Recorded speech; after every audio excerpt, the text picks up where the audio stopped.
White supremacy is not ubiquitous in America. It's not a crisis. It is incredibly rare. You do get in trouble if you are a white person who puts on blackface on Halloween, or a black person who puts on whiteface for Halloween.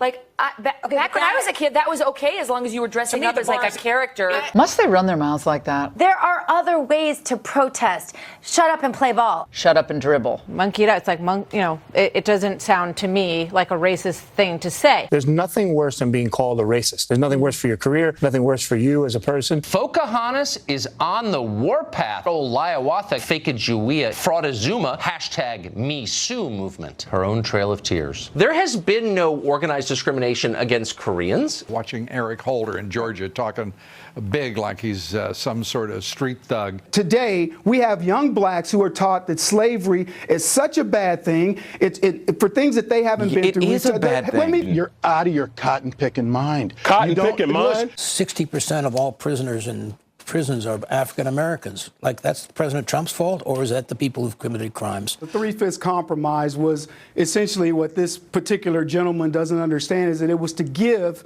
humanhood to black people. Students who are admitted with much lower qualifications, which is the case for most blacks and Hispanics today, they struggle academically. I've been to a lot of these public inner city high schools in places like Detroit or my hometown of Chicago or Washington, D.C. And you go into these schools and you see the utter chaos that goes on, the shouting and shoving and swearing and fighting in the halls. And then you go down the street to the Catholic high school that's really a block away, and you can hear a pin drop in those schools, and there's learning going on. I've seen kids beaten up by other black students. These are blacks fighting other blacks. We have seen the carnage increase over the last couple of years, and it really is a broken culture problem. They're never kneeling when you talk about the welfare programs. They're never kneeling for fatherless absence, all of the other problems that we have in the black community. This is the least sexist, least racist, most free, most equal, most prosperous country in the history of humankind. The white supremacists are American citizens.